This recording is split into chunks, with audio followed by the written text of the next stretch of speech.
We've heard more about Cuba in the last week than probably the 10 years I've been here combined.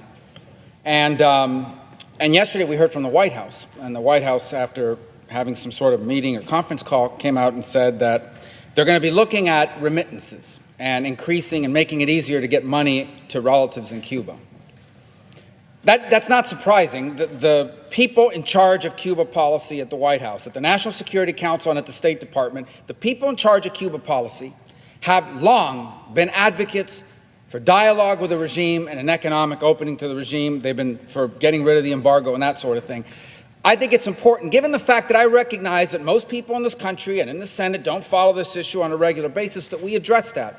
Because the fundamental question being put to us is, so the people of Cuba are suffering. The people of Cuba are going through a difficult economic time. I would argue that they've done so for 62 years. Why don't we get rid of the embargo? It would make life easier for them. And I want to address it. I want to address it especially to those that are not as familiar with this issue. First of all, let me begin by saying there are no American ships blockading Cuba, surrounding the island of Cuba. In fact, Cuba, frankly, does not have an embargo in the way people think. Cuba trades with the whole world. For example, Cuba every year exports $1.2 billion, which doesn't sound like a lot, but it's a lot for an island of 11 million people, okay? They export $461 million to China, $127 million to Spain, $65 million to the Netherlands, $64 million to Germany. This is not a country that's isolated. They trade with every country in the world. They export $5.3 billion a year. With Spain alone, they import $1 billion from Spain, another $790 million from China, $327 million from Italy, $285 million from Canada and from Russia. So they import over $5 billion, they export over $1.2 billion. Cuba is not isolated. They trade with every country. This regime trades with virtually every country on the planet. You know who else they trade with? The United States of America. Cuba trades with the United States of America. They import almost $280 million a year, almost as much as they do with Canada and Russia. And no one accuses Canada and Russia of having a blockade on Cuba. 66% of the chicken that's eaten in Cuba, which is the staple protein in Cuba, comes from the United States. Half their soybeans come from the United States. There is only one blockade in Cuba, and it is the blockade that this regime has imposed on its people. Now, yesterday, the president announced, or the White House announced, they're going to stand up some remittances group to try to figure out how do we make it easier for relatives to send money to their relatives on the island of Cuba. Well, that work group is going to not have a long time to meet. They're not going to have to meet for very long because U.S. law allows that now. It is not illegal to send money to your relatives in Cuba. The only thing that's prohibited is you can't send the money through this bank that the Cuban military set up in Panama. That's the only thing that's prohibited. And to the extent money can't reach the people of Cuba is because they refuse to allow anyone other than that bank to do these remittances. And by the way, they've prohibited depositing dollars. Here's how it works for them. You send your relative $100, they take 10% of it, then they take the dollars, they don't let them deposit it, they pocket the dollars, and they give them this worthless Cuban currency. So they have the dollars, so they can buy things for themselves and on the global market. So the blockade, to the extent that there's something that's preventing remittances directly to the Cuban people, it's not U.S. policy, it's regime policy.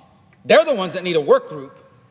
How about this argument that there's a blockade on travel? If only more American tourists could go to Cuba.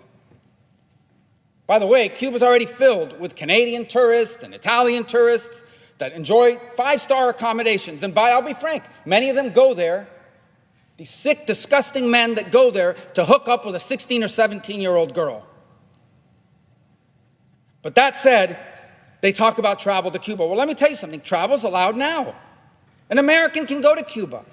You just can't stay at a military-owned hotel or eat at a military-owned restaurant or shop at a military-owned store. You can stay at the private homes of people that rent them out on Airbnb. You can do that. You can eat at a restaurant that's owned by a private person. You can shop at stores that are owned by private people. The reason why they have nowhere to stay, nowhere to eat, and nowhere to shop is not U.S. policy. It's that the Cuban regime won't allow privately owned hotels, privately owned shops, privately owned stores. They won't allow it, privately owned restaurants. They're the ones that have a blockade on travel, not the United States. What about medicine? That's another thing they put out there. This is so cruel. We don't allow medicine in. Do you know what the Cuban regime announced last week? This is what they announced on their national television. We are going to lift the ban on the importation of medicine. What? You mean there was a Cuban ban, a regime ban on importing medicine? Yes, there was. They're the ones that weren't allowing medicine in. And and to the amount they were allowing it in, they were putting a tariff on it. So there's no blockade on medicine. We sell them medicine. And you can donate medicine, unlimited amounts under U.S. law. If there's a blockade on medicine, it's the regime's blockade. The other one I hear is the internet. I support the internet. Why don't we allow, I heard somebody say this to me yesterday, why don't we allow American companies to go and provide internet? Then they would have internet. It's the embargo. And these people don't know what they're talking about. They literally are just parroting stupid, ridiculous talking points. Because the law on the U.S. and trade with Cuba specifically exempts telecoms. AT&T, Verizon, Sprint, every American telecom can go into Cuba tomorrow and offer phone and internet service. You know why they can't? Not our law. It's the Cuban regime because they want to control that. And you see a pattern here. Blockade on travel, blockade on private ownership of business, blockade on bringing in medicine, blockade on bringing in money. Why? Because the Cuban regime wants to control people. They don't want an individual Cuban to have a paycheck that they earn for themselves. They want what little you have to come from them, because if you don't do what they tell you, they can take it from you. That's what they want. They don't want you to have internet companies offered by AT&T and Sprint and Verizon and anybody else, because they want to be able to shut it off when you're saying things they don't like and things against them. Same with medicine. They use all of these things as a tool. It's hard to fathom because we live here, but they use all of it as a tool. You want medicine?